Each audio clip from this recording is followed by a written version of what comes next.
अस्सलामुअलैकुम to all, welcome back to my YouTube channel. तो आज का जो वेब टेक्नोलॉजीज़ का मुझे टास्क मिला है वो एक छोटा सा टास्क ये है कि इसमें मैंने एक छोटी सी डेटाबेस क्रिएट करनी है और उसके बाद जो है उसको लिंक करना है अपने बैकएंड यानी कि पीएचपी के साथ। तो ये करने के लिए सबसे पहले हम अपने ब्राउज़र पर चले जाएंगे और ब्राउज़र पर अपना यूआरएल टाइप कर लेंगे ताकि हम जो है अपनी डेटाबेस को ओपन कर लें। ठीक है, तो सबसे पहले हमने अपना यूआरएल टाइप कर लिया।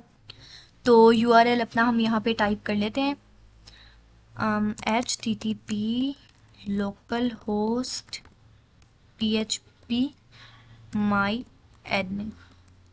ठीक है जी, तो बिस्मिल्लाह। देखें, अब जब आप अपना ये यूआरएल टाइप कर लेंगे तो आपके सामने किस तरह का पेज ओपन हो जाएगा। अब यहाँ पे आपको एक डेटाबेस बनानी है। ठीक है, तो ये यहाँ पे जो न्यू पे है आप इसको क्लिक करेंगे। ठीक है, अब यहाँ पे आपके सामने ये बॉक्स आ जाएगा, इसके ऊपर लिखा हुआ क्रिएट डेटाबेस, डेटाबेस नेम। यहाँ पे मुझे अपनी डेटाबेस का नेम लिखना है कि मैं अपनी डेटाबेस किस नेम से क्रिएट करना चाहती हूँ। तो मैं अपनी डेटाबेस क्रिएट करना चाहती हूँ ओके के नाम से। ठीक है, तो मैंने इधर ओके लिखा और सिंपली हमें कर देना है क्रिएट। इसके अलावा हमें और कुछ करने की ज़रूरत नहीं है डेटाबेस को क्रिएट करने के लिए। अच्छा जी, अच्छा, यहाँ पे एक इम्पॉर्टेंट बात ये है कि अगर हम एक डेटाबेस बना लें और उसके अंदर कोई टेबल ना भी क्रिएट करें तो इट्स ओके होता है, बिकॉज एक जो डेटाबेस है वो एम्प्टी एग्जिस्ट कर सकती है विदाउट एनी टेबल। मतलब कि मैंडेटरी नहीं है हमारे लिए कि हम अगर डेटाबेस क्रिएट कर रहे हैं तो हम टेबल उसके अंदर लाजमी क्रिएट करें। हाँ, लेकिन अगर आप कोई टेबल क्रिएट कर रहे हैं तो ऐसा नहीं हो सकता कि आप टेबल क्रिएट कर दें और उसके अंदर कोई कॉलम ना हो। ठीक है, एक कॉलम तो आपको जो है उसके अंदर बनानी पड़ेगी। जैसे फॉर एग्जांपल मैंने पहले वो ओके के नाम से डेटाबेस बनाई है, तो हम इसको HUH के नाम से बना लेते हैं टेबल को। ठीक है, नंबर ऑफ़ कॉलम की तादाद इसमें 4 है, आप चेंज भी कर सकते हैं। ये देखिए, यहाँ से ज़्यादा हो जाएगी और यहाँ से कम हो जाएगी। फिर आपने इसको जो है क्रिएट कर देना है। उसके बाद आपके सामने ये आपके पास कुछ बॉक्सेस आ रहे हैं और ये टाइप आ गई लेंथ वैल्यू। ये आपको ज़रूरी नहीं है कि आप सारी वैल्यूज़ फिल करें, बस अपनी रिक्वायरमेंट के मुताबिक आपको ये वैल्यूज़ फिल करनी होती हैं। देखें, जैसे नाम में अगर मैं लिख देती हूँ खंसा, इंटीजर नेम, सॉरी, आपको यहाँ पे अपनी कॉलम के नेम लिखने हैं कि आप कौन कौन सी कॉलम चाहते हैं कि आपकी डेटाबेस में एग्जिस्ट करे। फॉर एग्जांपल नेम हो सकता है, वो एज हो सकता है, वो जेंडर हो सकता है, कुछ भी हो सकता है। तो सबसे पहले मैं नेम लिखती हूँ। नेम की डाटा टाइप हमें पता है इंटीजर होती है। अब मैं चाहती हूँ कि मैं कोई एक लेंथ स्पेसिफिक कर दूँ कि उससे ज़्यादा जो है, उससे कम तो हो सकती है लेकिन मेरी नाम की जो लेंथ है उससे ज़्यादा नहीं हो सकती। तो मैंने ये 15 कर दी। भाई कि अब आपने जितने भी नाम एंटर करवाने हैं ना वो आप 15 तक ही करवाएं। ठीक हो गया। अब डिफ़ॉल्ट से मुराद ये है कि अगर जो यूज़र है वो नेम की वैल्यू जो है वो एंटर ना करवाए तो कोई डिफ़ॉल्ट वैल्यू आपने उसको देनी है, यानी कि खुद ब खुद ही से वो वाली जो वैल्यू, फॉर एग्जांपल अगर मैं डिफ़ॉल्ट में कोई वैल्यू सेट कर देती हूँ खंसा, तो अगर कोई नेम की बॉक्स खाली छोड़ेगा तो वो हमारे पास आउटपुट में खाली नहीं आएगा बल्कि उसकी जगह खंसा लिखा आएगा। तो डिफ़ॉल्ट का ये मतलब है, लेकिन फ़िलहाल जो है मैं इस डिफ़ॉल्ट को अपनी रिक्वायरमेंट के मुताबिक यूज़ नहीं करी।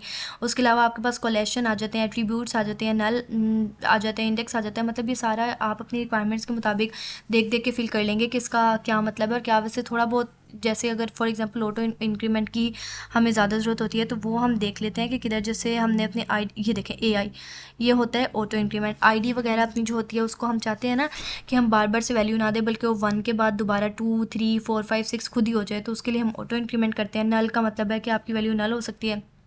इस तरह करके अगर आपने कोई कॉलम मूव करनी हुई, मूव कॉलम इसलिए होता है जैसे फॉर एग्जांपल आपने कोई कॉलम नीचे बनाई है लेकिन आप चाहते हैं कि भाई वो ऊपर आनी चाहिए थी, तो उसको आप मूव कॉलम के ज़रिए कर लेंगे। तो इस तरह करके ये सारी रिक्वायरमेंट्स हैं। आप इजीली इसको जो है ChatGPT से चेकआउट कर सकते हैं जिस तरह मैंने किया है कि इसका क्या पर्पज़ है और किस किस तरह आप उसको यूज़ कर सकते हैं, देन आप उसको यूज़ कर लें। सही हो गया। अच्छा, अब दूसरी कॉलम जो है वो मैं चाहती हूँ कि मेरे पास जेंडर की बन जाए। ठीक हो गया। तो जेंडर की आपको पता है। अच्छा, नेम जो है ना वहाँ पे डाटा टाइप, सॉरी यहाँ पे मेरे से गलती हो गई, इंटीजर नहीं होती बल्कि वारकार होती है, तो यहाँ पे हमने वारकार लिख ली। अब जेंडर जो है आपको पता है वो मेल या फीमेल होता है, तो उसके लिए भी हम वारकार सेलेक्ट कर लेंगे यहाँ पे। और उसके लिए जेंडर के लिए हम दे देंगे 5 नहीं, आप इसको कर लिए 10, कि जो लेंथ है आपने इसको 10 देनी है। और डिफ़ॉल्ट वैल्यू जो है आप इसको रहने दें। उसके बाद नल, आप ऐसा करें कि इसको नल रख के देख लें। और ऑटो इंक्रीमेंट भी आप इसको नहीं करें। एक हम बना लेते हैं ID की, और ID आपको पता है इंटीजर में ही होती है, इसकी हम लेंथ छोड़ देते हैं और इसको हम कर देते हैं ऑटो इंक्रीमेंट। सही हो गया। अब जब आपका सारा कुछ बन गया है ना तो ये आप जाके कर देंगे यहाँ पे सेव। चलें जी, अब ये अल्लाह का शुक्र है हमारा सेव हो गया। तो यहाँ देखें साइड पे हमारे पास जो है वो हमारे पास ये जो डेटाबेस है हमारी ओके ये लिखी आ रही है, और उसके अंदर जो हमने टेबल बनाया था HUH वो लिखा आ रहा है हमारे पास। अच्छा अब ये देखें पहली जो कॉलम होगी हमारे पास नेम की होगी, जेंडर की होगी, ID की होगी। ठीक हो गया। अब इसके बाद फॉर एग्ज़ाम्पल अगर मैं अच्छा ये देखें मैंने ऑटो इंक्रीमेंट करवाया था ना ID को, तो ये साइड पे इसकी एक्स्ट्रा में लिखा आ रहा है ऑटो इंक्रीमेंट, कि यहाँ पे खुद ही वो जो है वन वन वैल्यू ऐड होती रहेगी, और फिर वो उसको हमें वैल्यूज़ देने की खुद से ज़रूरत नहीं पड़ेगी मैन्युअली। अच्छा ये जो ID की कॉलम होती है वो जनरली हम देखते हैं कि वो नंबर 1 पे होती है, और उसके बाद इसको हमने ऑटो इंक्रीमेंट भी किया हुआ है। तो मैंने फ़िलहाल जान के इसको नंबर 3 पे रखा था, ताकि मैं आपको दिखा सकूं कि अगर आपने किसी कॉलम को मूव करना है तो वो आपने कैसे करना है। तो अपनी रिक्वायरमेंट के मुताबिक ID हमें चाहिए जी 1 पे, नेम चाहिए 2 पे, और जेंडर चाहिए 3 पे। तो यहाँ पे ये ऑप्शन आप देख रहे हैं मूव कॉलम्स, आप सिंपली इसको क्लिक करेंगे और इसके बाद आप इसको कुछ भी नहीं करना, बस आपने इसको ड्रैग एंड ड्रॉप करना है कि आपको जो ID आपको फर्स्ट पे चाहिए आप इसको उठा के ऊपर ले जाएं। नेम आपका सेकंड पे आ गया, जेंडर आपका थर्ड पे आ गया। ठीक हो गया। इस तरह से आप इसको कर सकते हैं। देन आप गो को क्लिक कर देंगे तो देखें शुक्र अल्हम्दुलिल्लाह ये हमारे सामने आ गया, ID आ गई, देन नेम आ गया, और फिर देन जेंडर आ गया। अच्छा जी, अब इसके बाद कोई और फंक्शन जो मैं आपको बताना चाह रही हूँ, हाँ इसके बाद मैं आपको एक ये चीज़ बताना चाहती हूँ कि अगर आपने किसी डेटाबेस या आपने किसी टेबल को जो है ड्रॉप करवाना है, यानी कि आपने ख़त्म करवाना है, तो वो आप कैसे करवाएंगे। ये देखिए मेरे पास मेरा टेबल खुला हुआ है, यहाँ से मैं चली जाती हूँ अपने ऑपरेशंस में, ये देखें ठीक है। ऑपरेशंस के बाद जब मैं इसको नीचे मूव किया, देखें यहाँ पे काफ़ी ज़्यादा ऑप्शन है। जैसे अगर मैं टेबल को रीनेम करना चाहती हूँ तो यहाँ से कर देंगे, कमेंट्स वगैरह, उसके बाद ऑटो इंक्रीमेंट वगैरह वगैरह। अगर ऑटो इंक्रीमेंट में 1 नंबर का करना चाहती हूँ तो वो यहाँ से, अगर मैं 2 का कर दूँगी फॉर एग्जांपल, तो वो ऐसे होगा कि 2 के बाद 3 नहीं आएगा बल्कि 4 आएगा, फिर 4 के बाद 6, 6 के बाद 8, इस तरह करके। ठीक है। उसके बाद जो है यहाँ से आपका टेबल जो है कॉपी होकर किसी और डाटाबेस में जा सकता है।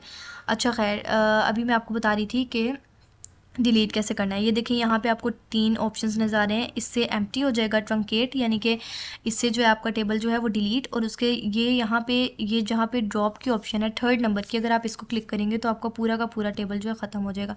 जैसे देखिए ये हमारे पास आ गया है एक notification, you are about to destroy a complete table, do you really want to execute drop table okay .huh। ठीक है, तो मैं इसको कर दूँगी ओके, क्योंकि यहाँ पे मैं आपको इसको कम्प्लीटली ख़त्म करके दिखाना चाहती हूँ। तो ये देखें मेरा जो पूरा का पूरा टेबल था मुझे यहाँ पे जो है ख़त्म हो गया, यानी कि उसकी सारी वो जो थी चली गई है। अच्छा अब यहाँ पे ये वाला टेबल मेरा ख़त्म हो गया, और अब मैं आपको ये बेसिकली मैंने यहाँ पे आपको बता दिया है कि आपको डेटाबेस कैसे क्रिएट करनी है, आपको डेटाबेस के अंदर टेबल कैसे क्रिएट करना है, आपको टेबल के अंदर कॉलम कैसे क्रिएट करने हैं, उसको एडिट करना है, वहाँ पे ऐड हो सकती हैं, फिर डिलीट हो सकते हैं। उसके बाद आपको कैसे एक टेबल को डिलीट करना है, या फिर आपको उसके कॉलम्स को कैसे मूव करना है, और यही एक बेसिक से ऑपरेशंस थे। उसके बाद बाकी आप सब खुद भी देख सकते हैं। तो आई होप आपको समझ आई होगी, और नेक्स्ट वीडियो में इंशाल्लाह हम कनेक्शन पे बात करेंगे PHP की डेटाबेस के साथ। तो तब तक के लिए अल्लाह हाफिज़, अपना बहुत सारा ख्याल रखिएगा।